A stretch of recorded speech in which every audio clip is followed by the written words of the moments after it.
오늘 공수처에 10시까지 출석하라고 요구했지만 피의자 윤석열 출석하지 않겠다라는 입장을 밝히고 있습니다.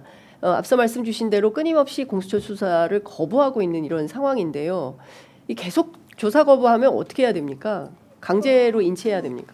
뭐 지금 이제 체포영장 집행으로서 사실 공수처의 승리예요. 공수처가 승리했다. 공수처 승리고 공수처의 소명을 다 한 겁니다. 절대 뭐 소환에 응하거나 수사에 협조한다는 얘기는 내 죄를 인정한다는 게 아니라 소위 신문 절차 불러서 피의자 신문을 받을 때 묵비권 행사하더라도 그 앞에 당당히 공수처 검사 앞에 서야 되는 거예요. 근데 그걸 지금 안 하겠다는 거죠. 왜?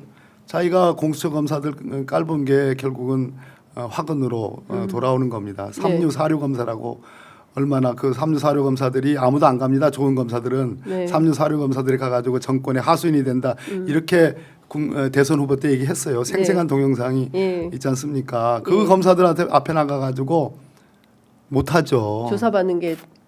그러니까 공수처에서는 아마 제가 계산해 보니까 15일에 체포 집행을 했으니까 24일에 만기가 되는데 열흘간 가지고 있을 수 있으니까 그 사이에 체포 접부심으로 기록이 서울중앙지법에 왔다 갔다 했단 말이에요. 그게 만 하루 정도라고 본다면 하루 더 추면 한 25일쯤이 구속 만기가 되고 그때쯤에 검찰로 넘겨야 되고 아마 공수처에서는 강제로 데려다가 지금 구치소에 있는 서울구치소에 있는 윤석열 피의자를 강제로 데려다가 하겠다라고 하지만 그렇게 무리할 것 같지는 않고 아마 현장 출장 조사 같은 걸 시도할 가능성이 있죠. 그래봤자 뭐 쳐다보지도 않는데 의미가 없고 결국은 진술을 못 듣고 한 25일께에 서울중앙지검으로 이제 사건을 기소견으로 넘길 거고 서울중앙지검은 그때로부터 열흘 하면 내년 2월 2월 한 25일부터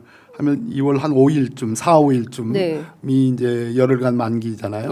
그러면 서울중앙지검에서 이제 신문을 하겠죠. 거기에 응하는지는 모르겠습니다만 여기에도 응하지 않을 가능성도 있을까요? 있을 수도 있죠. 모르죠. 자기가 생각하는 인류 검사들한테 받을 수도 있고요. 받을 수도 있겠지만 지금 제가 보니까 어제 차은경 부장판사가 물은 대표적인 질문이 딱 하나 있었다는 거 아닙니까?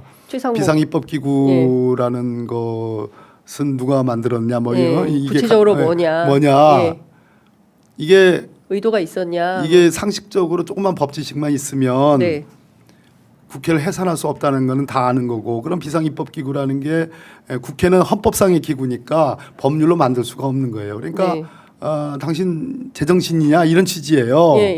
그러면 난 제정신입니다. 난 가능하다고 봅니다 하면 말 그대로 진짜 내란죄 수괴의 완전한 폭도 가장 죄질이 나쁜 것을 자백하는 거고 반대로 난 그때 정신이 없었습니다. 그래서 김용현한테 책임을 다 미루고 난 잘 몰랐습니다 하면은 찌질한 사람이 되는 거고 그 중간 형태로 그냥 가물가물합니다. 얼마 됐다고 47일밖에 안 됐는데. 김용현이 썼나 가물가물하네 이렇게 얘기를 했다는 가물가물. 그러니까 이거야말로 아직 자기가 이 내란죄가 경고성 계엄인지 아니면 정말로 반대로 내란 세력인 반국가 세력인 야당을 짓밟으려고 한 건지에 대한 두 가지 스탠스에서 지금 자기 입장을 정하지 못한 거예요. 그 입장이 정해져야지 검사의 소환에 검사의 그 신문에 응할 수가 있는 겁니다. 그런데 입장을 정할 수 없다는 게 본인 자신도 이미 상당한 정도로 뭐 일종의 멘붕 상태에 있는 거고 더 중요한 것은 이 윤석열 피의자 피청구인을 둘러싼 변호인들 제가 누누이 말하지만 깜짝 놀랐어요. 정말 조대현 변호사 같은 분이 왜 자 그분 빼고 나머지는 다 검찰 출신 변호사들입니다. 방어할 수가 없는 오히려 석동현 변호사 뭐 또 윤곽근 변호사 이분들의 인식은 또 정상명 변호사 아까 제가 말씀드렸죠. 이분들의 인식은 대통령을 능가하고 있는 그런 인식들이에요. 그래서 결국은 가까운 법조인들조차도 저렇게 부정선거 음모론에 빠져 있으면 윤석열 피의자가 갖고 있는 저 망상이라는 게 아주 깊은 병이고 오래된 병이다라는 생각을 하는 거죠. 근데 이게 병이면 치유를 해야 되는 상황이 되는 건데요. 그러니까 중요한 것은 지금 내란의 상황이 이게 종식이 돼야 되는데 앞서 말씀하신 대로 수사기관들의 수사에도 협조하지 않고 법원은 습격을 하고 그리고 헌법재판소에서 아마도 조만간 뭐 심리 절차를 통해서 파면 결정이 날 가능성이 저는 더 높아졌다고 생각을 하는데 예, 맞습니다.